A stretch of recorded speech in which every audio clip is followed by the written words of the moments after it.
Magnetic dipole moment m vector से भी denote करते हैं या म्यूचुअल वेक्टर से भी डिनोट करते हैं, ठीक है। डाइपोल मतलब क्या होता है, दो, है ना, दो पोल, ठीक है। तो यहाँ से ध्यान से देखो, मान लो ये कोई करेंट कैरिंग वायर अगर हम मान लेते हैं, इसमें करेंट फ्लो करेंगे। चलो करेंट को ले लेते हैं इस तरह से एंटी क्लॉक में, चूँकि ये सर्कुलर वायर है। कैसा वायर है, सर्कुलर वायर है, ठीक है ना। तो इस स्थिति में अगर यहाँ से मान लो इस तरह से राइट हैंड थंब रूल को फॉलो करेंगे, पाम को कर्ल करते हुए, तो फिंगर को रखेंगे करेंट के डायरेक्शन में, थंब किधर चल जाएगा, ऊपर, यानी मैग्नेटिक फील्ड का डायरेक्शन हो जाएगा इधर की तरफ। इसका मतलब है कि मैग्नेटिक फील्ड इधर से निकलेगा तो इधर नॉर्थ हो जाएगा और इधर क्या हो जाएगा, साउथ हो जाएगा। अब मान लो इसका एरिया अगर ए है, क्या है, एरिया ए। तुम लोग पढ़े थे, याद होगा कि एरिया वेक्टर जो होता है ना, हाँ, हमेशा जो होता है सरफेस के परपेंडिकुलर होता है, यानी ये हो गया एरिया वेक्टर। अगर मान लो इसको इस तरह से थोड़ा डैश डैश करके दिखा दें, तो ये सरफेस के परपेंडिकुलर होता है एरिया वेक्टर। करेंट बाहर है तो मैग्नेटिक फील्ड प्रोड्यूस करता है। राइट हैंड थंब रूल से हम लोग ये भी देख लिए कि मैग्नेटिक फील्ड में इसका डायरेक्शन क्या अपवर्ड है, ऊपर की तरफ है। इसका मतलब इधर से मैग्नेटिक फील्ड बाहर निकलेगा और नीचे से इन करेगा, यानी इधर नॉर्थ इधर साउथ, दो पोल बनेगा, यानी डाइपोल बनाएगा। किसका बनाएगा, तो मैग्नेटिक फील्ड का, इसलिए नाम पड़ गया मैग्नेटिक डाइपोल। करेंट और एरिया का प्रोडक्ट कहलाता है मैग्नेटिक डाइपोल मोमेंट, यानी product of current and area, current and area is called magnetic dipole moment. Area कौन सा लेंगे, ये जो मान लो लूप है, जो सर्कुलर लूप देख रहे हैं, इस लूप के द्वारा जो एरिया घेरा गया, उसी लूप का एरिया और उस लूप में जो करेंट जा रहा है, इन्हीं दोनों का प्रोडक्ट कहलाएगा मैग्नेटिक डाइपोल मोमेंट, यानी product of current in the loop, current in the loop and area enclosed by it is called magnetic dipole moment. That is M is equal to IA, I into A हो गया, current into area। अगर मान लो इसमें loop में कई turns हो, n turns मान लेते हैं, तो if the loop has n turns, then m यानी magnetic dipole moment equal to n i a, नहीं i a, है ना, i a नहीं i a। अगर इसी को वेक्टर के टर्म में लिखना हो, m vector is equal to n i a vector. Magnitude के रूप में लिखे तो n i a, वेक्टर के रूप में लिखे तो n i a वेक्टर। और इसका यूनिट क्या हो जाएगा, इट्स ऐसा यूनिट इज, करेंट का होता है एम्पियर, एरिया का metre square, ampere metre square. और इसी को ना जूल पर टेस्ला कहते हैं। आगे चल कर के हम लोग पोटेंशियल एनर्जी का फॉर्मूला निकालेंगे ना, तो उस फॉर्मूला से ये मैग्नेटिक डाइपोल मोमेंट का यूनिट आ जाएगा जूल पर टेस्ला। अगर सोलिनॉइड को सर्कुलर शेप में बेंड कर दें, दोनों एंड को ज्वाइन कर दें, वही सोलिनॉइड बन जाएगा टोरॉइड। टोरॉइड अगर सोलिनॉइड को बेंड करके, कैसा बेंड करेंगे, सर्कुलर शेप में, यानी अगर सोलिनॉइड को सर्कुलर शेप में बेंड करके दोनों एंड को ज्वाइन कर दें तो बन जाएगा टोरॉइड, यानी वही कहलाएगा टोरॉइड। एक करेंट कैरिंग टोरॉइड भी मैग्नेटिक फील्ड प्रोड्यूस करता है अपने कोर के अंदर। किसके अंदर, अपने कोर के अंदर। जो ये देख रहे हैं दो लाइन जो लिए हैं, इसी के अंदर वो मैग्नेटिक फील्ड प्रोड्यूस करता है। अगर इसमें करेंट देंगे, मान लो करेंट यहाँ पर आई दे दिए, करेंट आई दिए, तो इस करेंट के कारण इसमें मैग्नेटिक फील्ड जो होगा वो ठीक इसके कोर के अंदर होगा। किसके अंदर होगा? कोर के अंदर। उस मैग्नेटिक फील्ड का क्या फॉर्मूला होगा हम लोग फाइंड करेंगे। If a solenoid is bent in a circular shape and it's ends are joined, then it becomes a toroid. एक करंट कैरिंग टोरॉइड काफ़ी स्ट्रॉन्ग मैग्नेटिक फील्ड प्रोड्यूस करता है अपने कोर के अंदर। कोर कौन हो जाएगा? ठीक देखो जो हाथ देख रहे हो ना, बस यही इसके अंदर कोर कहलाएगा पूरा। इसी के अंदर ये मैग्नेटिक फील्ड प्रोड्यूस करता है जब इसमें करेंट फ्लो करता है।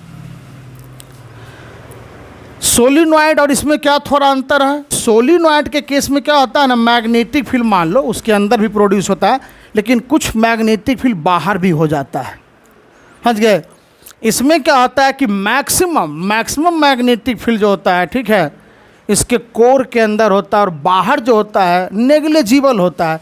इस कारण से टोरॉइड में एनर्जी लॉस काफ़ी कम होता है और सोलिनॉइड के केस में ज़्यादा होता है। इसीलिए जितना भी मान लो डिवाइस है, खास करके इलेक्ट्रॉनिक, जैसे मान लो टेलीविज़न, रेडियो, ट्रांजिस्टर, है ना, एम्पलीफायर, इन्वर्टर, कंप्यूटर, ये सब में इसी टोरॉइड को यूज किया जाता है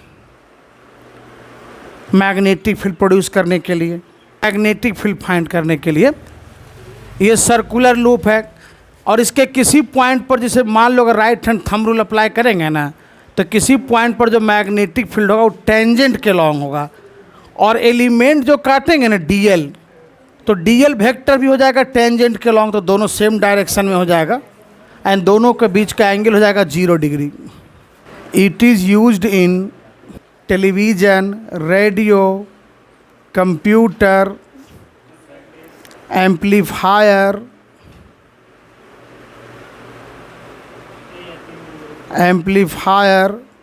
inverter, etc. It is also used along with solenoid in a satellite to produce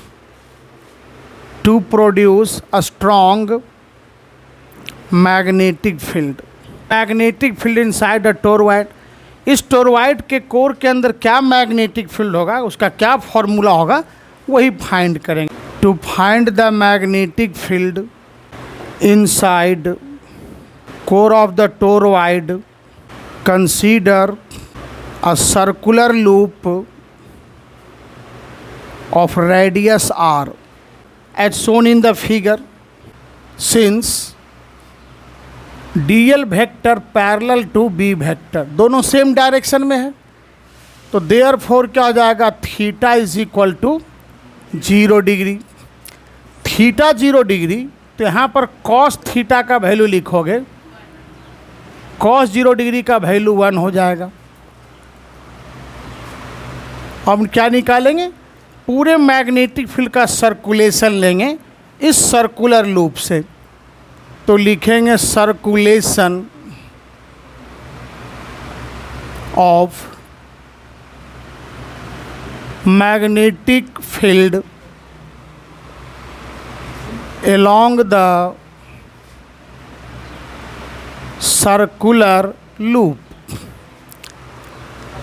integration closed curved b vector dot dl vector equal to हो जाएगा integration b dl cos theta. जानते हो dot product है तो cos theta होता है dot product में, तो ये हो गया B D L cos theta. इसको पढ़ेंगे integration close curve. Cos theta का वैल्यू कितना देख लो, पर 1 है, तो यहाँ से लिखोगे इंटीग्रेशन क्लोज कर्व। बी को बाहर निकाल देते हैं, ठीक है ना, डी एल। अब कॉस थीटा का वैल्यू कितना 1 है, तो 1 लिखने की ज़रूरत नहीं है, ठीक है ना। यहाँ कॉस थीटा 1 हो गया, वहाँ पर लिखा ऊपर में है, तो फिर दोबारा देखो बगल में लिख देते हैं कॉस थीटा 1। अब सुनो, डीएल को इंटीग्रेट करोगे तो एल। अब यहाँ पर क्या लेना है, इंटीग्रेशन क्लोज कर्व, यानी पूरे क्लोज लूप के लिए। तो पूरा क्लोज लूप का लेंथ कितना हो जाएगा, 2πr सरकमफेरेंस के बराबर। तो ये इसका वैल्यू हो जाएगा 2πr। इस पूरे इंटीग्रेट करने के बाद लिखेंगे तब। तो integration close curve B vector dot D L vector is equal to हो जाएगा b इंटू 2πr। इसको इक्वेशन 1 मान लिए, ठीक ना। अब देखो इस टोरॉयड में, पूरे टोरॉयड में मान लेते हैं total number of turns n है, कैपिटल N लिखेंगे, ठीक है ना। और करेंट इसमें I है, तो टोटल करेंट कितना हो जाएगा NI। तो मान लेते हैं let total number of turns in the toroid is n. If I be the current in the toroid, then total current in it ये हो जाएगा NI। अब एम्पियर लॉ अप्लाई करेंगे। एम्पियर लॉ से क्या पढ़े थे, यही जो होता है इंटीग्रेशन क्लोज कर B vector dot D L vector किसके बराबर, mu naught times total current. तो टोटल करेंट यहाँ पर कितना हो गया NI ना। तो लिखेंगे from ampere's law integration close कर B vector dot D L vector mu naught times total current. तो टोटल करेंट NI के बराबर हो गया। यहाँ ध्यान से देखो, ये जो है ना integration B vector dot D L vector का वैल्यू ऑलरेडी हम लोग फाइंड किए हैं इक्वेशन 1 में, b इंटू 2πr। तो इसके जगह पर पुट कर देते हैं b इंटू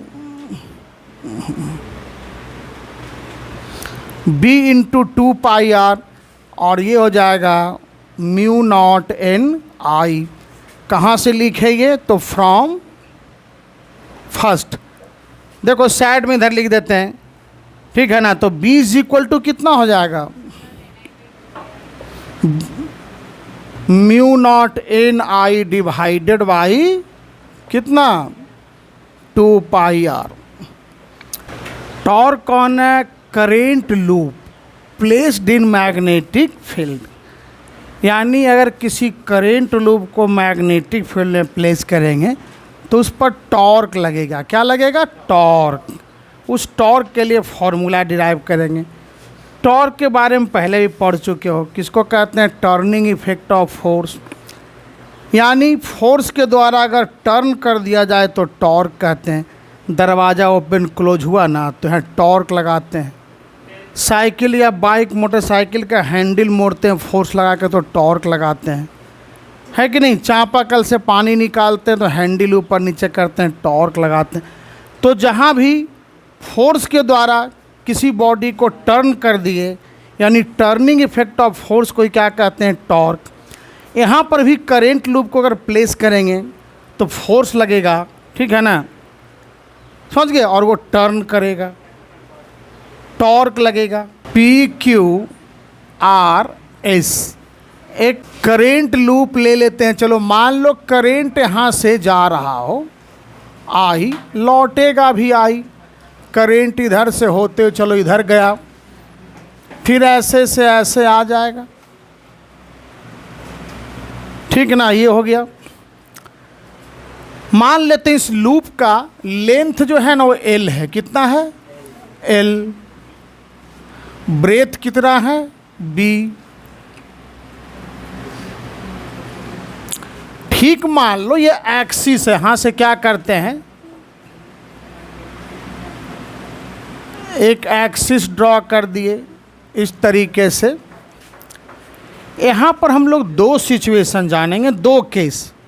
पहला केस में मैग्नेटिक फील्ड जो होगा ना, ये जो हम लोग लिए हैं करेंट लूप, उसके प्लेन के अलॉन्ग होगा। तो पहला केस हम लोग जानेंगे, when the magnetic field is along the plane of loop। First case में, ठीक है ना, मैग्नेटिक फील्ड जो होगा ना, ठीक जो लूप है उसके प्लेन के अलोंग, यानी जानते हो मैग्नेटिक फील्ड होता है नॉर्थ से साउथ, तो ये हम लोग इस तरह से दिखा देते हैं। ये हो गया magnetic field, B vector north से साउथ की तरफ जा रहा है। मैग्नेटिक डाइपोल मोमेंट जो होता है ना, थोड़ा देर पहले पढ़े थे मैग्नेटिक डाइपोल मोमेंट, तो वो क्या हो जाएगा, एरिया वेक्टर के लॉन्ग, यानी प्लेन के परपेंडिकुलर। जो मैग्नेटिक डाइपोल मोमेंट होगा वो इस प्लेन के परपेंडिकुलर, तो परपेंडिकुलर कैसे खींचेंगे, चलिए इसको नीचे की तरफ दिखा देते हैं। मान लो कि ये परपेंडिकुलर है, मान लेते हैं यहाँ से ऐसे करके, ठीक है ना, ये दिखा दिए। मान लो यहाँ से इसको ऐसे बढ़ा दिए, ये हो गया एम वेक्टर। यहाँ पर बी वेक्टर एम वेक्टर एक दूसरे का परपेंडिकुलर है, याद रखना है, ठीक है ना। अब मान लो इस लाइन को ऐसे तो खींच नहीं सकते थे, तो इसको साइड में करके दिखा दिए, ठीक है ना। यहाँ पर मैग्नेटिक फील्ड है प्लेन के लॉन्ग, देखो मान लो ये प्लेन है ना, प्लेन है, तो मैग्नेटिक फील्ड ऐसे हो जाएगा प्लेन के लॉन्ग नॉर्थ से साउथ की तरफ। और जो मैग्नेटिक डाइपोल मोमेंट हो गया उस ठीक इसके परपेंडिकुलर, मैग्नेटिक डाइपोल मोमेंट का डायरेक्शन ठीक इसके परपेंडिकुलर। फॉर्मूला क्या पढ़े थे, एन आई ए वेक्टर, एम वेक्टर बराबर एन आई ए वेक्टर, तो जो डायरेक्शन ए वेक्टर का वही एम वेक्टर का।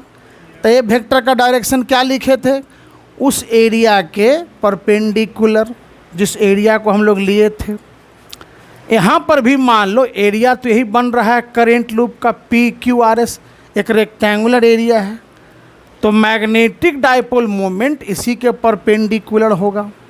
सबसे पहले हम लोग क्यू आर और एस पी की बात करते हैं, ठीक है ना। क्यू आर एस पी साफ साफ देख रहे हो, ये दोनों, ये मान लो मैग्नेटिक फील्ड के पैरेलल है और ये एंटी पैरेलल है, समझ गए ना। इन दोनों के बीच का एंगल हो जाएगा 0 डिग्री और इन दोनों के बीच का एंगल 180, तो साइन 0 और 180 दोनों का वैल्यू कितना होता है, साइन 0 डिग्री का वैल्यू 0, साइन 180 डिग्री का वैल्यू 0, ठीक है ना। अब तुम लोग को याद होगा किसी करेंट वायर को जब मैग्नेटिक फील्ड में रखते हैं तो उस पर फोर्स लगता है किसके बराबर, बिल साइन थीटा, यानी B I L sine theta. Theta कितना है 0 डिग्री, किसके लिए, क्यू आर के लिए, मैग्नेटिक फील्ड के साथ 0 डिग्री का एंगल बना रहा है, तो साइन 0 0, इसका मतलब इस पर भी फोर्स 0। उसी तरह से एस पी, अगर ये करेंट लूप, ये करेंट लेते हैं, करेंट इस डायरेक्शन में, मैग्नेटिक फील्ड इस डायरेक्शन में है, इन दोनों के बीच का एंगल हो गया 180 डिग्री, तो बिल साइन 180, यानी ये भी फोर्स क्या हो गया 0। तो क्यू आर और एस पी पर फोर्स हो गया 0। अब बच गया दो side, P Q and R S. P Q साफ अगर मान लो तो इसको लाइन को पीछे खींचो तो ये मैग्नेटिक फील्ड के परपेंडिकुलर है, मतलब 90 डिग्री का एंगल बन रहा है, और साइन 90 होता है 1, इसका मतलब इस पर मैक्सिमम फोर्स लगेगा। तो एफ बराबर बी आई एल साइन 90 से, तो है ना, इस पर फोर्स हो जाएगा बी आई एल। ठीक उसी तरह से देखो इस आर एस पर भी जो फोर्स लगेगा ना, ये भी मैग्नेटिक फील्ड का परपेंडिकुलर है, इस पर भी फोर्स लगेगा, एफ बराबर बी आई एल साइन 90, यानी मैक्सिमम बिल के बराबर हो जाएगा बी आई एल। दोनों पर जो है मैक्सिमम फोर्स लग रहा है बी आई एल के बराबर, क्योंकि देखो मैग्नेटिक फील्ड वही है, ठीक है ना, करेंट भी वही है, और दोनों का लेंथ भी एल मान चुके हैं पहले ही, तो दोनों पर मैग्नीट्यूड हो गया सेम, जो फोर्स लग रहा है उसका मैग्नीट्यूड सेम हो गया। अब देखते हैं डायरेक्शन, तो कैसे पता करेंगे, फ्लेमिंग का left hand rule. Left hand rule से ये करंट के डायरेक्शन को बताता है, ये मैग्नेटिक फील्ड, तो जो थंब है वो जो फोर्स लगेगा ना वायर पर, करंट वायर पर, उसका डायरेक्शन बताएगा। इस साइड देखो करंट ऊपर जा रहा है, ठीक है ना, मैग्नेटिक फील्ड उधर है। तो ऐसे देखो जरा ध्यान से, फोर्स किधर लग रहा है, प्लेन के इनवर्ड, प्लेन के इनवर्ड। इस पर देखो प्लेन के आउटवर्ड, देखो करंट है ना ये, और ये मैग्नेटिक फील्ड को बताता है। तो देखो मैग्नेटिक फील्ड के डायरेक्शन में है थंब ऊपर, यानी प्लेन के आउटवर्ड। मतलब दोनों जो साइड है पी क्यू और एंड आर एस, दोनों पर जो फोर्स लग रहा है उसका मैग्नीट्यूड सेम है, बिल के बराबर, बी आई एल के बराबर, लेकिन डायरेक्शन अपोजिट।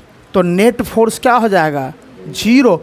इसका मतलब है कि करेंट लूप को मैग्नेटिक फील्ड में रखा गया है, ठीक है ना, तो इस पर नेट फोर्स जीरो लग रहा है, मतलब किसी तरह का फोर्स नहीं लग रहा, नेट फोर्स हो गया जीरो। लेकिन ये दो फोर्स तो लग रहा है अलग अलग, दोनों साइड पर पी क्यू पर भी आर एस पर भी। अगर दो इक्वल अपोजिट फोर्स लगे किसी बॉडी पर, ठीक है ना, तो उसके कारण उसमें टॉर्क प्रोड्यूस होता है। क्या होता है, टॉर्क। और हम लोग को निकालना क्या है, वही टॉर्क निकालना है। Force on Q R, Q R पर फोर्स लोगे ना तो एफ क्यू आर जो है कितना हो जाएगा तो B I B sine 0 degree. Zero क्यों, क्योंकि देखो लिख देते हैं सिंस, यहाँ पर थीटा ले लिए हैं 0 degree, since P Q vector जो पैरेलल हो जाएगा मैग्नेटिक फील्ड का, ठीक है ना, तो साइन 0 हो गया तो पूरा का पूरा क्या हो जाएगा, 0। उसी तरह से लिखेंगे force on S P, F S P लोगे तो ये बी आई बी तो वही रहेगा, करेंट वही है, मैग्नेटिक फील्ड वही है, और ये हो जाएगा साइन 180, तो ये भी 0। समझ गया ना, यानी एक दूसरे का एंटी पैरेलल है, ठीक है ना। तो यहाँ पर थीटा हो गया 180, क्यों, since S P vector is anti parallel, anti S P vector is anti parallel to B vector यानी मैग्नेटिक फील्ड। तो ये तो दो साइड पर हो गया फोर्स 0। तीसरा लिखते हैं पी क्यू पर, तो लिखेंगे force on P Q, force on P Q. देखो एफ पी क्यू, इसको जो है ना डायरेक्शन के साथ लिखेंगे, तो ये हो जाएगा बी आई एल साइन 90, और डायरेक्शन जो है अभी थोड़ा देर पहले पढ़े थे फ्लेमिंग के लेफ्ट हैंड रूल से, इनवर्ड, तो ये हो जाएगा इनवर्ड, यानी ये हो गया बी आई एल इनवर्ड। यहाँ थीटा लिया गया 90, क्यों, यहाँ पर देखो लिख देते हैं theta is equal to 90 since P Q क्या हो जाएगा, परपेंडिकुलर टू बी वेक्टर। उसी तरह से फिर लिखोगे फोर्स ऑन आर एस, तो आर एस पर फोर्स होगा ना, एफ आर एस क्या हो जाएगा, बिल साइन 90 आउटवर्ड, फ्लेमिंग के लेफ्ट हैंड रूल से बिल हो गया बी आई एल आउटवर्ड। यहाँ पर भी थीटा क्या है 90, क्योंकि आर एस जो है वो परपेंडिकुलर है बी वेक्टर मैग्नेटिक फील्ड का, तो ये भी फोर्स हो गया उतना ही के बराबर। अब ध्यान से देखो पी क्यू और आर एस दोनों पर फोर्स जो है उसका मैग्नीट्यूड सेम है, बी आई एल के बराबर, डायरेक्शन अपोजिट है, इसलिए नेट फोर्स जो हो जाएगा करेंट लूप पर वो 0 हो जाएगा। The forces P Q and R S on P Q and R S are equal and opposite, so the net force on the current loop will be 0, but due to two equal and opposite forces it experiences a torque given by, torque हो जाता है force into perpendicular distance. तो torque को हम लोग tau से denote करते हैं। फोर्स कितना लगा था, बिल के बराबर, याद है। परपेंडिकुलर डिस्टेंस जो देख रहे हो एक्सिस से, वो कितना है, b/2 एक साइड पर, PQ पर। उसी तरह दूसरा पर हो जाएगा, उतना ही फोर्स है, और उसका भी डिस्टेंस, परपेंडिकुलर डिस्टेंस कितना हो गया, b/2। दोनों को ऐड कर दो तो कितना हो जाएगा, BILB, यानी टॉर्क हो जाएगा BIA, वेयर A बराबर हो गया LB, इक्वल टू LB, और ये क्या हो जाएगा, area of the loop, area of the loop. तो यहाँ पर हम लोग लूप में एक टर्न दिखाए हैं। अगर मान लो लूप में n टर्न्स हो तो जो टॉर्क लगेगा वो भी कितना हो जाएगा, n टाइम्स। तो लिखेंगे if the loop has n turns then torque हो जाएगा NBIA। और इसको लिखने का तरीका देखो, ऐसे लिखेंगे BINA, बीना, एक नाम बन गया है ना, बीना। याद रखने के लिए जो टॉर्क लगेगा इस करेंट लूप पर किसके बराबर, BINA, यानी बीना।